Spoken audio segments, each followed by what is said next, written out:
वैराग्य प्रकरण 18वां सर्ग। आदि व्याधि आदि अनेक क्लेशों तथा जरा मृत्यु से ग्रस्त अभिमान और तृष्णा के मूल कारण शरीर की निंदा।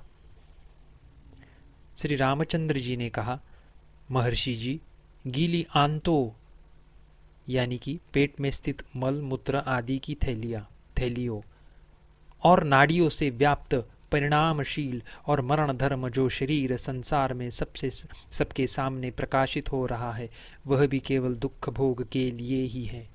अर्थात मलमूत्र, शुक्र और शोणित से आर्द्र नाड़ियों से परिव्याप्त विविध प्रकार के विकारों से युक्त और पतनशील यह जीव देह केवल दुख भोग के लिए प्रकाशित हो रही है। युक्ति मार्ग का अवलंबन करने पर स्पष्ट रूप से ज्ञात होता है कि यह जीव शरीर दो रूप वाला है। प्राण आदि चार कोशों का आधार होने के कारण जिसमें आत्म चमत्कृति लिपटी सी है, ऐसा यह शरीर अज्ञ होने पर भी अभिज्ञ के समान और अभव्य होने पर भी भव्य के समान प्रतीत होता है। यह न तो जड़ है और न चेतन ही है। चित और जड़ दृष्टियों के मध्य में क्या यह शरीर आत्मकोटि में है या अनात्म कोटि में है, ऐसा संदेह होने पर निर्णय न होने से, दुष्ट चित्त से युक्त एवं विवेक रहित होने से ही विमूढ़ आत्मा वाला यह शरीर मोह ही पैदा करता है। यह शरीर अल्प खाने पीने से आनंद को प्राप्त होता है और अल्प शीत उष्ण आदि के क्लेश को प्राप्त होता है। इसलिए शरीर के समान गुणहीन, शोचनीय और अधम दूसरा कोई नहीं है। यह शरीर वृक्ष के तुल्य है। दो भुजाएं इसकी शाखाएं हैं। उन्नत कंधा इसका तना है। दो नेत्र इसके खोखले हैं। मस्तक इसका बड़ा भारी फल है। यह दांत रूपी पक्षियों के बैठने के स्तंभ के समान उत्तम रीति से खड़ा है। यह दो कर्ण रूपी कटफोड़वा पक्षियों की चोंच के आघात से जर्जरित यानी छिद्रयुक्त सा है। हाथ और पैर इसके सुंदर पत्ते हैं। रोग आदि इसमें लतास्तानीय है। जैसे कुल्हाड़े आदि से वृक्ष काटा जाता है, वैसे ही शस्त्र आदि से इस शरीर का भी उच्छेद किया जा सकता है।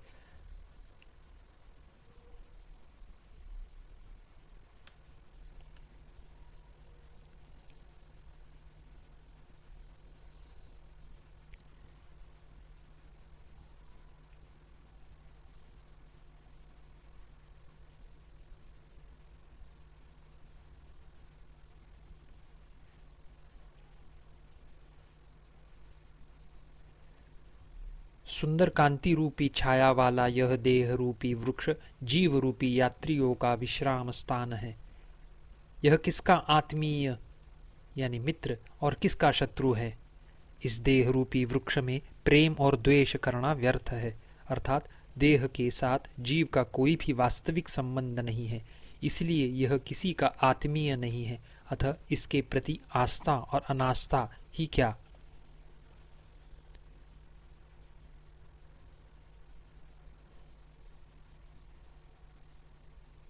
पूज्यवर, संसार सागर को पार करने के लिए पुनः पुनः गृहित नौका रूपी देह में किसकी आत्मबुद्धि होगी?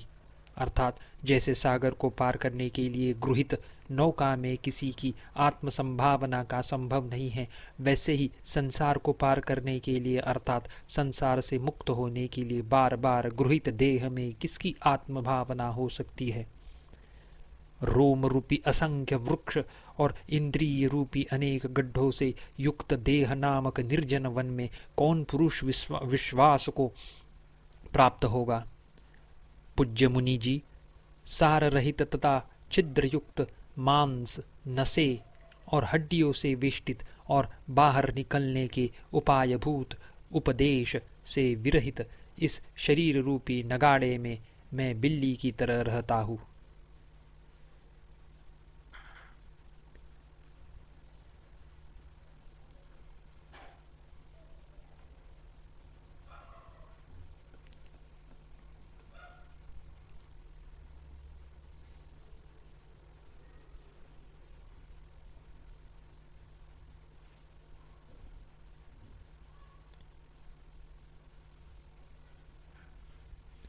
शरीर रूपी पाकड़ का वृक्ष मुझे सुखकारक प्रतीत नहीं होता। यह संसार रूपी अरण्य में पैदा हुआ है। चित्त रूपी चपल बंदर इसमें इधर उधर कूदता फांदता है। चिंता रूपी मंजीरी से यह फुला हुआ है। महादुख रूपी घुनों ने इसके चारों ओर छेद कर रखे हैं। तृष्णा रूपी सर्पिनी का यह घर है। कोप रूपी कौवे ने इसमें घोंसला बना रखा है। मंद हास रूप प्रस्फुटित पुष्पों से यह शोभायमान है। शुभ और अशुभ ये दो इसके महाफल है। भुजाएं ही इसमें लताएं हैं। हाथ ही पुष्पों के गुच्छ हैं। यह बड़ा भला लगता है। प्राणवायु रूप वायु से इसके संपूर्ण अवयव रूपी पत्ते हिल रहे हैं। संपूर्ण इंद्रिय रूपी चिड़िया इसमें बसेरा करती है। सुंदर घुटनों से युक्त अधोभाग इसका तना है। यह उन्नत है और यौवन कांति रूपी शीतल छाया से युक्त है। कामदेव रूपी यात्री इस पर वास करता है। सिर में उगे हुए खूब लंबे सिर के केश उसके बरोह है। अहंकार रूपी गिद्ध इसमें घोंसला बनाकर डटा है। यह भीतर से खोखला छिद्र युक्त है। विविध वासना रूपी जटाओं से चारों ओर वेष्टित होने के कारण दुश्छेद्य है। व्यायाम रूपी विस्तार से कोमलता रहित और रुक्ष भी है। महामुने, अहंकार रूपी गृहस्थ का महान गृह यह कलेवर चाहे भूमि में गिरकर बदल जाए, चाहे चिरकाल तक स्थिर रहे, इससे मेरा क्या प्रयोजन। इस देह रूपी अहंकार के घर में इंद्रिय रूपी पशु कतार बांध कर खड़े हैं। तृष्णा रूपी गृह स्वामिनी बार बार इधर उधर घूम रही है। कामदेव रूपी गेरू आदि रंगने के पदार्थों से सब अवयव रंगे गए हैं। इसलिए यह देह मुझे अभिष्ट नहीं है।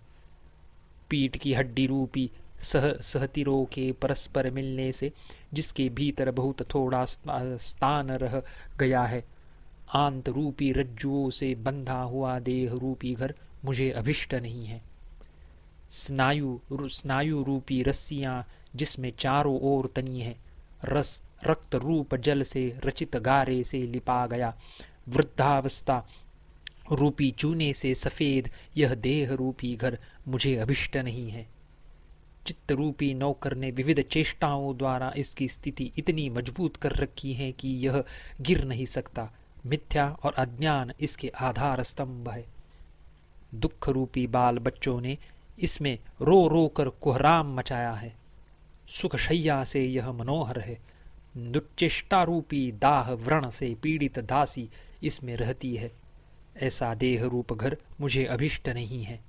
हे मुने, यह देह रूपी गृह दोषपूर्ण विषय समूह रूपी बर्तनों और अन्यान्य सामग्रियों से ठसाठस भरा हुआ है और अज्ञान रूपी क्षार से जर्जर है। भला बतलाइए तो सही, यह हमारा अभिप्सित कैसे हो सकता है।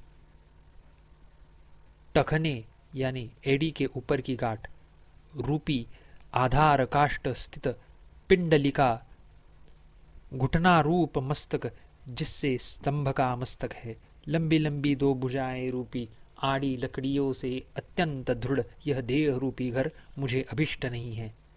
ब्रह्मन जिसमें ज्ञानेन्द्रिय रूपी झरोखों के भीतर प्रज्ञा रूपिणी गृहस्वामिनी क्रीड़ा कर रही है।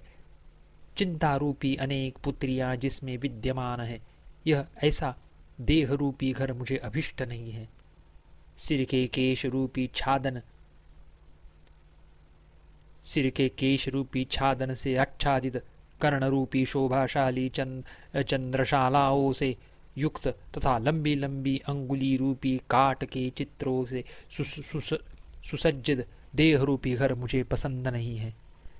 जिसमें संपूर्ण अंग रूपी दीवारों में रोम रूपी निबिड़ जौ के अंकुर उगे हैं और पेट रूपी छिद्र है, ऐसा देह रूपी घर मुझे नहीं चाहिए।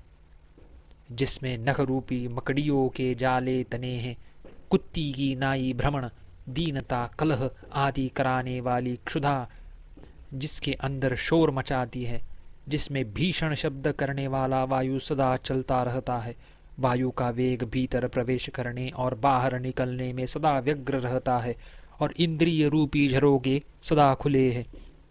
इस प्रकार का देह रूपी घर मुझे अभिष्ट नहीं है। उक्त देह रूपी घर के मुंह रूपी दरवाजे पर जिह्वा रूप वानरी सदा डटी रहती है। इससे उसकी भीषणता और बढ़ जाती है। दांत रूप हड्डी के टुकड़े स्पष्ट दिखाई पड़ते हैं।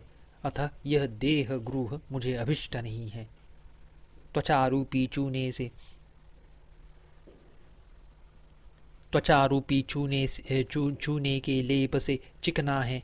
संपूर्ण संधिया इस घर के यंत्र है। उनके संचार से यह चंचल है। मन रूपी सदा रहने वाले चूहे ने इसे चारों ओर से खोद कर शिथिल और कूड़ा आदि से पूर्ण कर रखा है। अतः यह देह गृह मुझे नहीं जचता। क्षण भर में मंदहास रूपी दीपों की प्रभा से उज्ज्वल एवं आह्लाद से दैदीप्यमान और क्षण भर में अज्ञान रूपी अंधकार से व्याप्त यह देह रूपी गृह मुझे भला नहीं लगता। यह देह संपूर्ण रोगों का घर, बुढ़ापे के कारण पड़ने वाली झुर्रियों और केशों की सफेदी का नगर है। इसमें मानसिक क्लेशों का ही प्रधान रूप से साम्राज्य है। अतः उनसे इसकी गहनता का कोई ठिकाना नहीं है। इसलिए यह देह रूपी घर मुझे अभिष्ट नहीं है। घोर अंधकार से आच्छन्न दिशा रूपी झाड़ियों से युक्त भीतर से शून्य अनेक गुहाओं से पूर्ण यह देह रूपी महारण्य है। इसमें इंद्रिय रूपी भालू भय प्रदर्शन करते हुए इधर उधर घूमते रहते हैं। अतः यह देह रूपी अरण्य मुझे इष्ट नहीं है। हे मुनीश्वर, जैसे कोई निर्बल जीव कीचड़ में फंसे हुए हाथी को नहीं निकाल सकता, वैसे ही मैं भी इस देह रूपी गृह को धारण करने में असमर्थ हूँ। क्या राजलक्ष्मी, क्या शरीर और क्या राज्य, क्या मनोरथ, इनमें से किसी से भी मेरा कुछ प्रयोजन नहीं है, क्योंकि थोड़े ही दिनों में काल उन सब का नाश कर डालता है। अर्थात नाशवान वस्तु से किसी का क्या लाभ हो सकता है। मुनिवर, रक्त और मांस से विरचित विनाशशील इस देह के बाहर और भीतर भली भांति देख कर कहिए कि इसमें कौन सी रमणीयता है। पूज्यवर, भला आप ही कहिए, जो शरीर मरने के समय जीव के पीछे नहीं जाते। पूज्यवर, भला आप ही कहिए, जो शरीर मरने के समय जीव के पीछे नहीं जाते, जीव का त्याग कर देते हैं, उन कृतघ्न शरीरों पर ज्ञानवान पुरुषों का क्या आदर हो सकता है। मदोन्मत्त हाथी के कानों के अग्रभाग की तरह चंचल और हाथी के कान के अग्रभाग में लटक रहे जलबिंदु के समान विनाशशील यह शरीर मुझे छोड़े, उससे पहले ही मैं इसका त्याग कर देता हूँ। वायु के वेग से परिचलित कोमल पत्ते के समान चंचल यह शरीर आदि व्याधि रूपी सैकड़ों कांटों से क्षत विक्षत होने के कारण जर्जर हो जाता है। इस क्षुद्र स्वभाव कटु और नीरस देह से हमारा किंचित मात्र भी उपकार नहीं है। चिरकाल तक भांति भांति के सुंदर खाद्य और पेय पदार्थों को खा पीकर नवीन पत्ते के समान कोमल कृशता को प्राप्त होकर स्वतः विनाश की ओर अग्रसर होता है। यह पामर शरीर पूर्व जन्मों में बार बार उपयुक्त ही भाव और अभाव रूप सुख दुखों का पुनः पुनः अनुभव करता हुआ लज्जित नहीं होता। जब यह दीर्घ काल तक लोगों पर अपना आधिपत्य जमाकर और विविध विभवों को पाकर न तो वृद्धि या उत्कर्ष को प्राप्त होता है और न स्थिरता को प्राप्त होता है, तब इसके परिपालन का या परीक्षण से क्या लाभ। यह शरीर बुढ़ापे के समय में बुढ़ापे को अवश्य प्राप्त होता है और मरने के समय मृत्यु को अवश्य प्राप्त होता है। यह नियम भाग्यवान और दरिद्र दोनों के लिए समान है, उसमें किसी प्रकार का भेद नहीं है। किंतु यह बात इस अधम देह को ज्ञात नहीं है। यह शरीर मुख कच्छप के समान संसार रूप समुद्र के उदर में तृष्णा रूपी छोटे बिल के अंदर रहता है। अपनी आत्मा के उद्धार के अनुकूल इच्छा और चेष्टा भी इसमें नहीं है, और गुरु के समीप में जाकर आत्मा के विषय में प्रश्न आदि रूप वाणी भी इसमें नहीं है। इस संसार रूपी महासागर में केवल जलना ही जिनका मुख्य प्रयोजन है, ऐसे हजारों देह रूपी काष्ठ भासित होते हैं, पर धीमान जन उनमें से किसी को ही नर कहते हैं, अर्थात जो ज्ञानाग्नि द्वारा जलाया जा सकता है वह देह ही नरदेह है। दुष्टता रूपी बड़े बड़े बंधनों से युक्त और दुष्चरितों से जिसका पतन अवश्यम भावी है, ऐसी देह रूपी लता से विवेकी पुरुष का कुछ भी काम नहीं है। यह शरीर कीचड़ से भरे हुए पल्लवों में निमग्न मेंढक के समान विषय भोग में अत्यंत निमग्न होकर वृद्धावस्था से आक्रांत हो जाता है, किंतु यह शीघ्र ही कहा जाएगा और किस प्रकार की दुर्दशाओं से ग्रस्त होगा यह ज्ञात नहीं होता। जैसे धूली पटल युक्त आकाश मार्ग से जा रही आंधी को कोई देख नहीं सकता, क्योंकि धूली के कारण नेत्र बंद हो जाते हैं, कुछ भी नहीं दिखाई देता। इस देह समुदाय की चेष्टाएं भी ठीक आंधी के ही अनुरूप है, अर्थात इसकी सब चेष्टाएं नीरस और दर्शन शक्ति का नाश करने वाली है। यह शरीर ही आंधी रूपी चपलता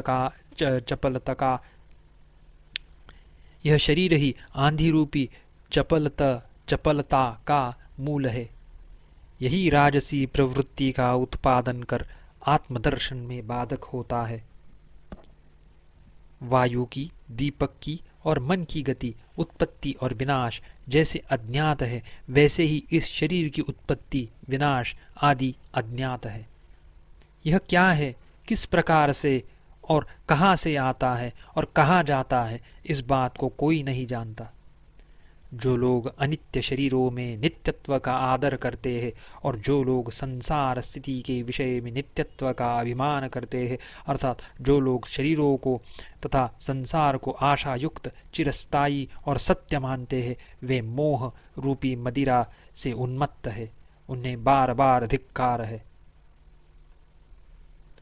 न मैं देह का संबंधी हूँ, न देह मैं हूँ, न मेरी देह है और न मैं ही देह हूँ, ऐसा विचार कर, अर्थात इदंता से विशिष्ट घट आदि के समान जड़ देह यह मैं नहीं हूँ, ऐसा विचार कर परमात्मा में जिनका चित्त विश्रांत है, वे लोग ही पुरुषोत्तम है। मान और अपमान से वृद्धि को प्राप्त हुई एवं प्रचुर लाभ से सुंदर लगने वाली दुष्ट दृष्टियां केवल शरीर में ही परमादर करने वाले पुरुष को मृत्यु के वशीभूत कर देती है। शरीर रूपी गड्ढे में रहने वाली मनोहर भोग तृष्णा रूपिणी पिशाची ने कपट से हमें संसार में पटक कर हमारा सर्वस्व हर लिया, हमें ठग लिया है। शरीर को ही सब कुछ समझने वाली इस मिथ्या ज्ञान रूपिणी राक्षसी ने अकेले अतएव दीनहीन प्रज्ञा को पूर्ण रूप से ठग लिया। यह बड़े कष्ट की बात है। जब इस दृश्य प्रपंच में कोई भी वस्तु सत्य नहीं है, तब उससे मध्यवर्ती होने से यह शरीर भी सत्य नहीं है। अपने आप जले हुए शरीर से जनता ठगी जाती है, यह महान आश्चर्य है। कुछ ही दिनों में वृद्धता को प्राप्त हुआ यह शरीर रूपी पत्ते झरने के जलगनों के समान अपने आप गिर पड़ता है, मृत्यु को प्राप्त हो जाता है। समुद्र में उत्पन्न हुए जल के बुदबुदों की नाई इस शरीर का विनाश बहुत शीघ्र हो जाता है। यह संसार में परिभ्रमण रूपी जलभंवर में व्यर्थ ही प्रकाश को प्राप्त होता है। न तो संसार में परिभ्रमण से इसका कोई प्रयोजन सिद्ध होता है और न इससे किसी दूसरे का ही प्रयोजन सिद्ध होता है। मुनि श्रेष्ठ, यह शरीर मिथ्याभूत अज्ञान का विकार है, अज्ञान जनित है, स्वप्न रूपी भ्रांतियों का आधार है और इसका विनाश सर्वथा स्पष्ट है। इसलिए इस शरीर के प्रति मेरा क्षण भर के लिए आदर भी नहीं है। जिस पुरुष ने बिजली में, शरत ऋतु के मेघों में और गंधर्व नगर में ये चिरस्थायी है ऐसा निर्णय कर रखा है, वह इस क्षणभंगुर शरीर को भले ही चिरस्थायी माने। किसका शीघ्र विनाश होता है, इस विषय में अपना अपना उत्कर्ष जताने के लिए हठ से प्रवृत्त हुए संपूर्ण पदार्थों में से सदा विनाशशील कार्यों में विजयी होने वाले बिजली, शरत ऋतु के मेघ आदि से भी नाशक सामग्री के अधिक होने से उत्कृष्ट इस शरीर को तृण से भी तुच्छ समझकर मैं परम सुखी हुआ हूँ।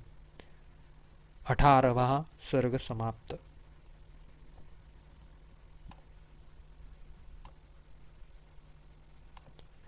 वैराग्य प्रकरण 19वां सर्ग।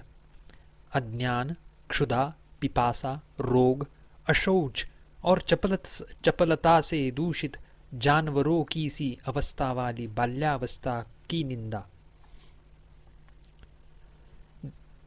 श्री रामचंद्र जी ने कहा, महर्षि, चंचल आकार वाले जरायुज, अंडज, स्वेदज और उद्भिज इन 4 शरीरों से पूर्ण और नाना प्रकार के कर्तव्य भार रूपी तरंगों से युक्त संसार सागर में मनुष्य जन्म पाकर भी बाल्यावस्था में केवल दुख ही मिलता है। पहले मनुष्य जन्म ही दुर्लभ है। वह किसी प्रकार पुण्य परिपाक से यदि प्राप्त भी हो गया तो उसमें बाल्यावस्था अति क्लेशकारक है।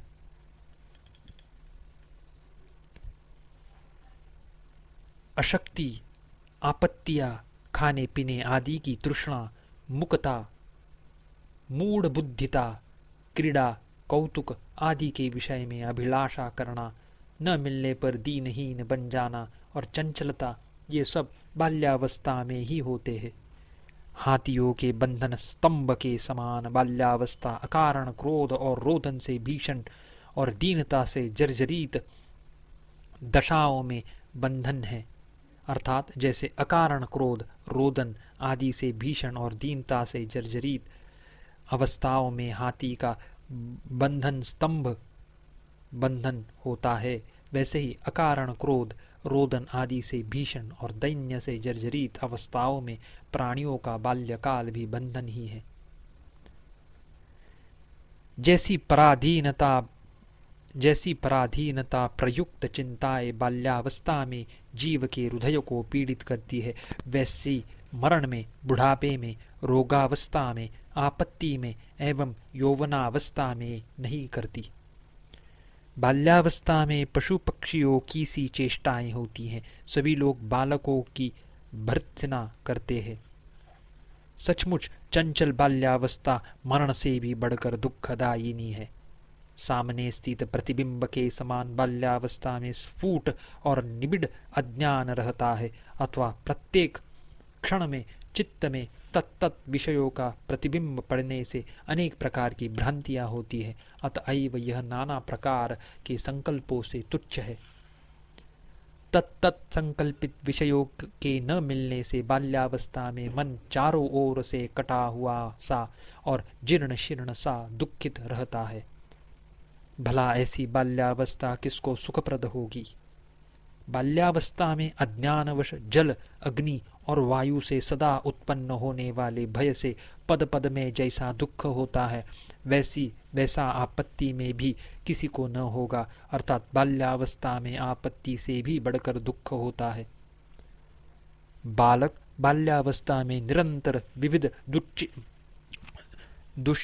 दुश्चेष्टाओं में, दुर्लीलाओं में, दुराशाओं में, दुरभिसंधानों में और दुर्विलासों में सहसा पड़कर ये सार वस्तुएं हैं, ऐसा महाभ्रम को प्राप्त होता है। बाल्यावस्था में बालक तुच्छ कार्यों को भी नन्हे बच्चे या निपट पागल के कहने मात्र से बड़ा महत्व दे डालते हैं। अनेक दुश्चेष्टाएं करते हैं और किसी प्रकार की भी प्रतिष्ठा को प्राप्त नहीं होते। इसलिए पुरुष की बाल्यावस्था गुरु द्वारा किए गए ताड़न आदि से उत्पन्न दुख भोगने के लिए ही है, सुख के लिए नहीं है। अर्थात निष्फल कार्य प्रवृत्ति और संपूर्ण दुष्कर्मों का आवास रूप बाल्यकाल किसी प्रकार की भी शांति प्रदान नहीं करता। उक्त काल में प्रायः प्रतिक्षण गुरुजनों के समीप दंडित होकर दुखित होना पड़ता है और किसी प्रकार की भी प्रशंसा प्राप्त नहीं होती। जैसे उल्लू दिन में अंधकारमय गड्ढों में छिपे रहते हैं, वैसे ही जितने दोष, जितने दुराचार, जितने दुष्कर्म और जितनी मानसिक चिंताएं हैं, वे सब बाल्यावस्था में जीव के हृदय में छिपकर बैठे रहते हैं। ब्रह्मन, बाल्यावस्था रमणीय है, ऐसी जो लोग कल्पना करते हैं वे सब दुर्बुद्धि है। उन हतचित्त मूढ़ बुद्धि लोगों को बार बार धिक्कार है, जिसमें हिंडोले के समान चंचल मन विविध विषयों के आकार को प्राप्त होता है। तीनों लोगों में अत्यंत अमंगल वह बाल्यावस्था किस प्रकार सुखकर हो सकती है। मुनिवर, संपूर्ण प्राणियों की सभी अवस्थाओं की अपेक्षा बाल्यावस्था में मन 10 गुना चंचल होता है। मन की चंचलता का अधिक होना अधिक दुख का हेतु है, अर्थात जितना ही मन चंचल होगा उतना ही अधिक कष्ट होगा, यह भाव है। मन स्वभावतः चंचल है ही, और बाल्यावस्था संपूर्ण चंचल पदार्थों में सर्वश्रेष्ठ है। उन दोनों का संबंध होने पर चंचलता प्रयुक्त अनर्थ से बचाने वाला कौन है, अर्थात कोई नहीं है। ब्रह्मन, बाल्यावस्था से आक्रांत चित्त से युवतियों के लोचनों को, इसे फिर से दोहराएंगे। ब्रह्मन, बाल्यावस्था से आक्रांत चित्त से युवतियों के लोचनों ने, बिजली ने, अग्नि की ज्वालाओं ने और तरंगों ने चंचलता सीखी है, अर्थात मन संपूर्ण चंचल पदार्थों में सर्वश्रेष्ठ है। सभी व्यवहारों में बाल्यावस्था और मन, ये दोनों सदा सहोदर भाई से प्रतीत होते हैं। ये दोनों चंचल है, दोनों की स्थिति क्षणिक है। दुखपूर्ण संपूर्ण दुर्व्यसन, संपूर्ण दोष और संपूर्ण मानसिक चिंताएं बाल्यावस्था में ही निवास करती है। जैसे कि मनुष्य धनवान पुरुष के आश्रय में रहते हैं, यदि बालक को प्रतिदिन मन को प्रसन्न करने वाली नई नई वस्तुएं न मिले तो वह विष के समान असह्य चित्त विकृति से मूर्छा को प्राप्त हो जाता है। बालक कुत्ते के समान थोड़े से खाने पीने की वस्तु देने आदि से वश में आ जाता है, थोड़े से घुड़कने आदि से विकृत हो जाता है और अपवित्र में, विष्टा आदि में क्रीड़ा करता है, अर्थात जैसे कुत्ता थोड़ा सा खाना देने या पुचकारने से वश में हो जाता है, थोड़ा सा घुड़कने या छड़ी आदि दिखाने से बिगड़ जाता है और विष्टा आदि से अपवित्र स्थानों में खेलता है, ठीक वैसे ही बालक भी है। जैसे वर्षा से भीगी हुई और धूप से तपी हुई भूमि के ऊपर सदा भाप निकलती है, इधर उधर कीचड़ व्याप्त होता है और भीतर जल रहता है, वैसे ही बालक भी सदा आंसुओं से युक्त मुख वाला, कीचड़ से सना एवं मूढ़ बुद्धि और अचेतन रहता है।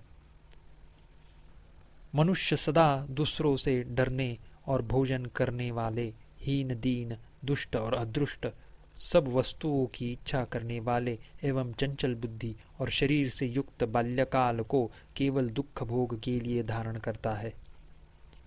विवश बालक जब अपने संकल्प से इच्छित पदार्थों को नहीं पाता तब अत्यंत संतप्त होकर ऐसे दुख को प्राप्त होता है कि मानो किसी ने उसके हृदय को काट डाला हो। मुनिवर, बालक को दुष्ट चेष्टाओं या दुष्ट मनोरथों से उत्पन्न और भांति भांति के वंचना के उपायों से भीषण जो दुख होते हैं वे दूसरे किसी को नहीं होते।